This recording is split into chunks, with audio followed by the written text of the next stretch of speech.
All right, guys, today we're going to start 512 notes. These are characteristics of quadratic functions. Now, in the other videos, we talked about general form, y equals ax squared plus bx plus c, where a is the number in front of x squared, b is the number in front of x, and c is your constant or the number all by itself. We then talked about how to find the x-intercepts and the y-intercepts, the vertex, whether it's maximum or minimum, how to get the axis of symmetry from a graph, the domain and range, increasing and decreasing, opening up versus opening down. If you don't understand all of these, you need to go back and watch the other videos. Today we're going to focus mostly on two things. Zeros, which is another name for the x-intercepts. So every time you hear give me the zeros of the graph, I'm saying give me the x-intercepts of the graph. And first and second differences. These are characteristics of quadratic functions. So first and second differences, we're going to be talking about that a lot today. All right, now from here, we're going to be skipping around a lot today. I'm going to try to make this a quicker video for you guys because we've already covered a lot of stuff in the other videos and you can always go back and rewatch them. So number one right here, how can you tell from a structure of the equation that it's a quadratic? Without graphing it, how can you look at it and say this one is a quadratic? And in order to do this, we have to talk about the degrees of terms. So for instance, if I look down here at number 4, you need to see the term 5x squared separated by a minus symbol, the term 7x separated by the plus symbol, and the term 10. There's 3 terms on number 4. On number 3, 2x to the third is a term separated by a plus symbol. 4x squared is a term separated by a minus symbol. 5x is a term, and 4 is a term. So number 3 has 4 terms. Number 2, there are no plus or minus symbols, so this is one term. And number 6, this is one term because, again, there's no plus or minus symbols to separate them.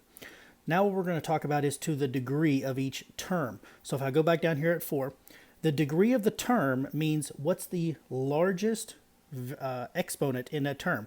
So this first term, 5x squared, the largest exponent is 2. So that term is to the second degree.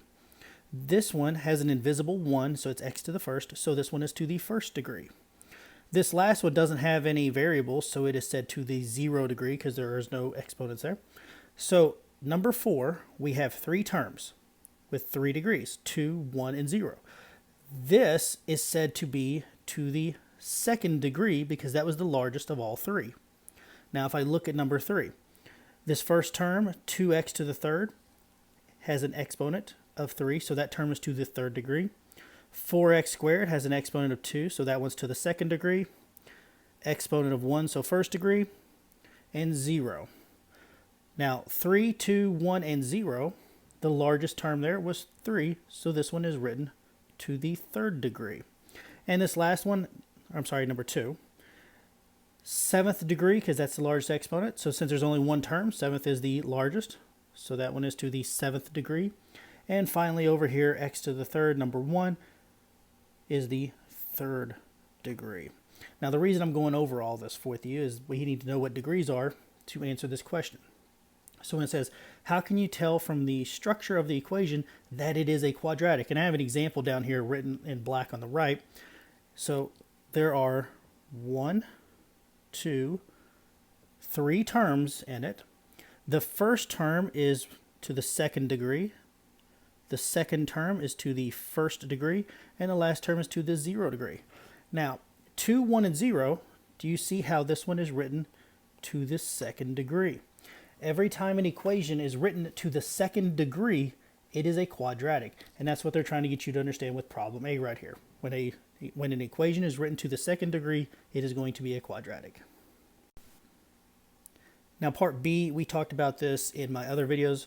What does the structure of the equation tell you about the shape and characteristics of the graph? The a value, which in this problem the a value is 2. The a value is positive. That means it's going to open up. So it's going to give a parabola that opens up. So somewhere on a graph it's going to look like this. Now when a parabola opens up, the vertex would be at the bottom, so it would be a minimum vertex. Now if I took that equation and I just changed it a little bit and I made it negative 2x squared, now our a value is negative. And because our a value is negative, it's going to open down like this. So it'd give us a parabola that's opening down. Our vertex is at this point, and since it's the highest point, it would be the maximum. So what they're trying to teach you here is the a value, when it's positive, it opens up, gives us a minimum. When the a value is negative, it opens down, but it gives us a maximum vertex. All right, now we're going to talk about first differences and second differences. Now this is to deal with a table, and we have a table here. So if we had a graph, it would be very easy to visually look at it and say, yeah, this is a parabola, or yeah, this is a straight line. What they want to do is, when we don't have a graph, we only have a table. Now the key characteristics of a table is, do you see these x values?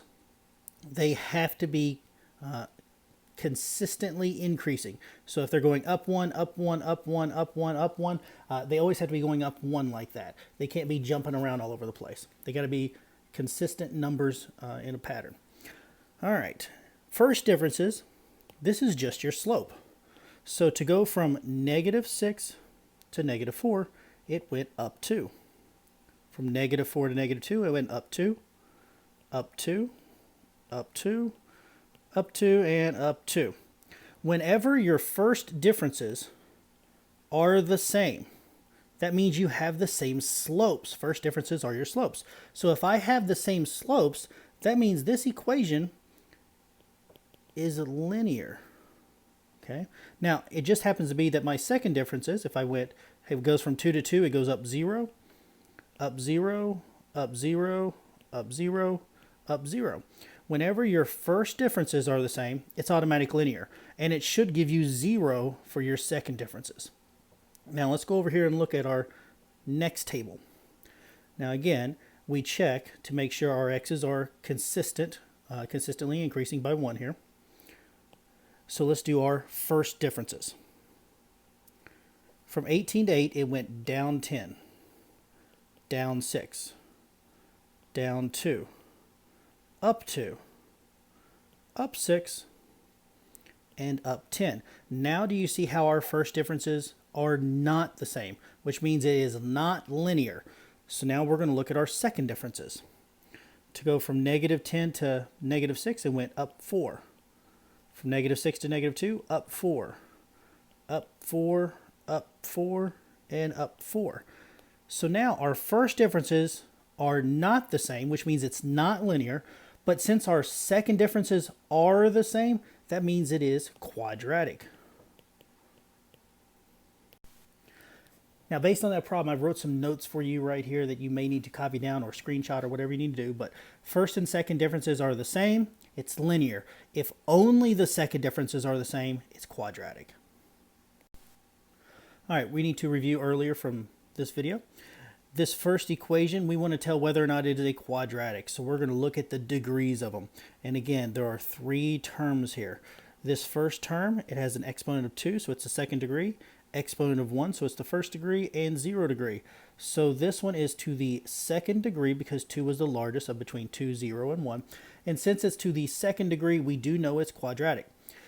Now, to determine if it has a maximum or minimum, we look at the a value.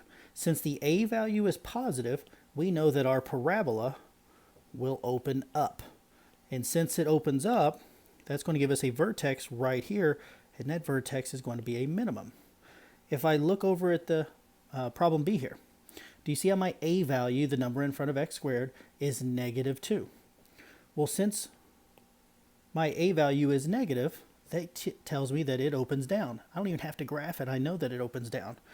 And since my parabola opens down, it gives me a vertex right here at the highest point, and that means it would have a vertex that is a maximum.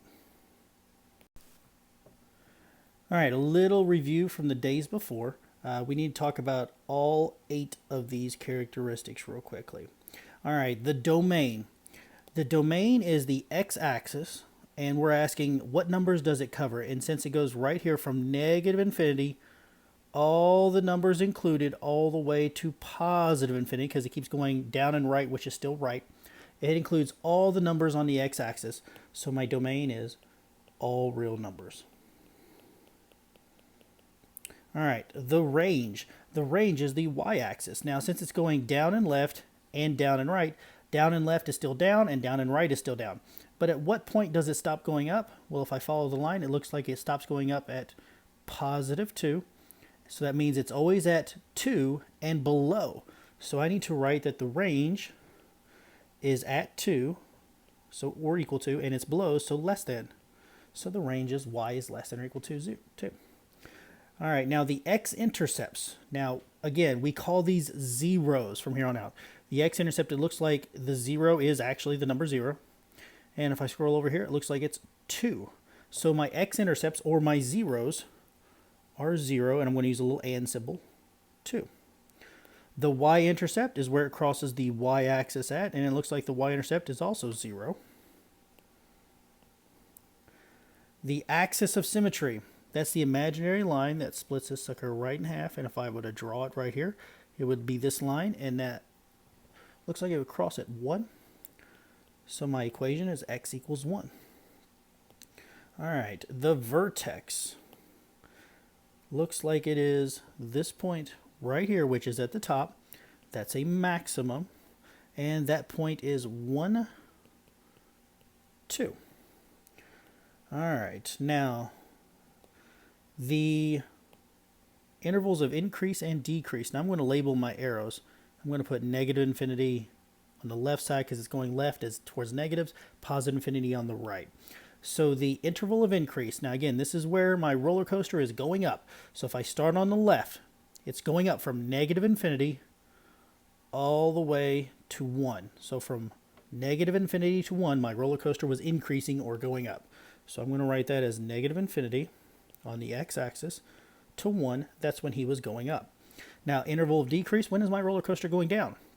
Well, right here is the peak of the hill, and it starts going down from 1 all the way to positive infinity. So again, from 1 to infinity, our roller coaster is going down. So I'm going to write that as 1 on the x-axis to positive infinity.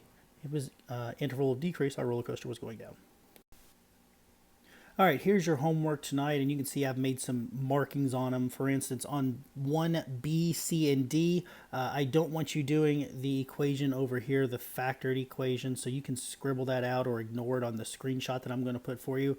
But you are going to answer B, C, and D on the quadratic equation only.